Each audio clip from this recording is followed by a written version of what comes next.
Dalam buku berjudul Detik-Detik yang Menentukan, Habibie menceritakan mengapa Bumi Lorosai ini harus menjadi bagian dari Indonesia atau justru menjadi negara yang merdeka.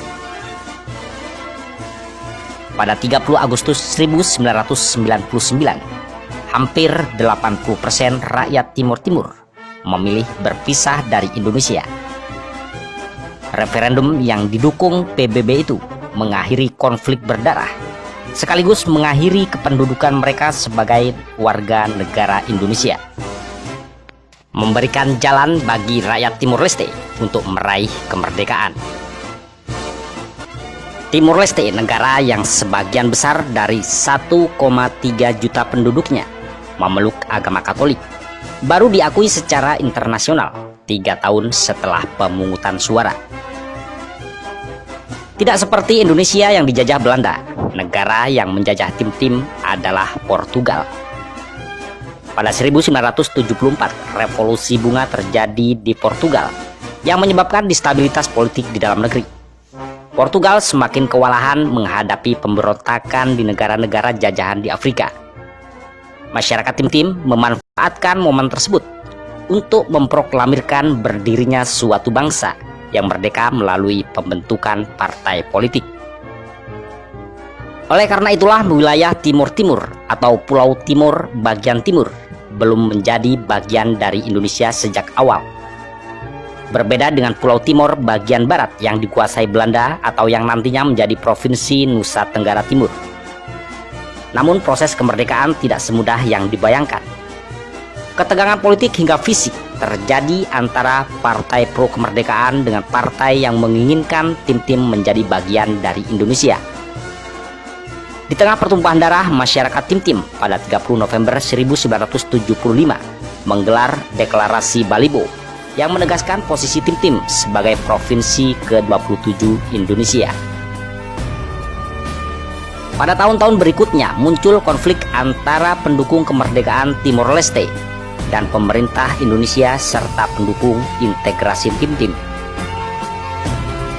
7 bulan setelah B.J. Habibie memegang tampuk kekuasaan atau tepatnya 19 Desember 1998, Perdana Menteri Australia John Howard mengirim surat kepada Presiden Habibie.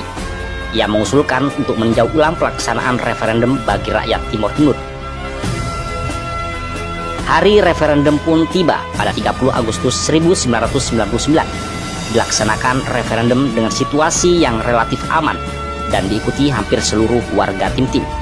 Namun, 1 hari setelah referendum dilaksanakan, suasana menjadi tidak menentu. Terjadi kekacauan di berbagai tempat.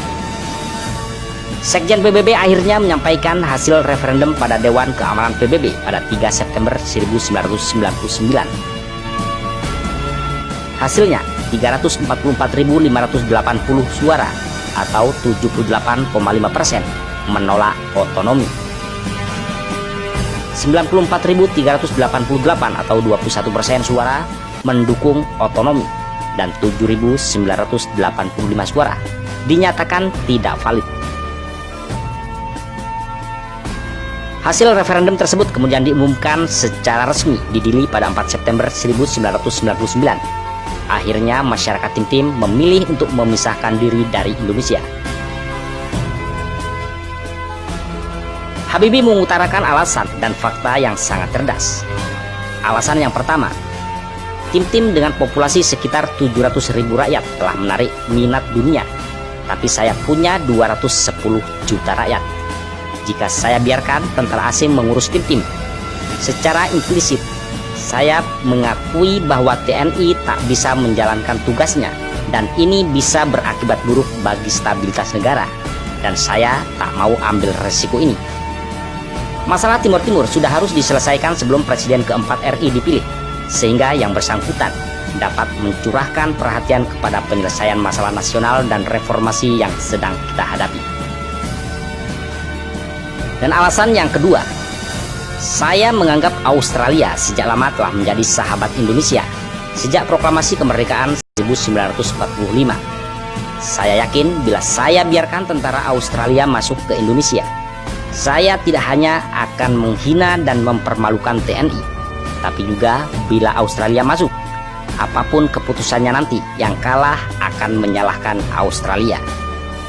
Atas alasan cerdas inilah Habibie pun mendapat respon yang baik dari belahan dunia karena tidak mengandalkan kekerasan dan menumpahkan darah. Bahkan jika dilihat dari segi ekonomi, Indonesia mendapatkan hal yang baik dari Timur Timur. Kini Timor Leste butuh pembangunan di infrastruktur. Alhasil tender pembangunan di sana dimenangkan BUMN Indonesia. Dengan hal ini Indonesia diuntungkan karena sebagai negara merdeka mereka tidak memakan dana dari Indonesia. Bahkan mereka mengeluarkan dana untuk keuntungan di pihak BUMN.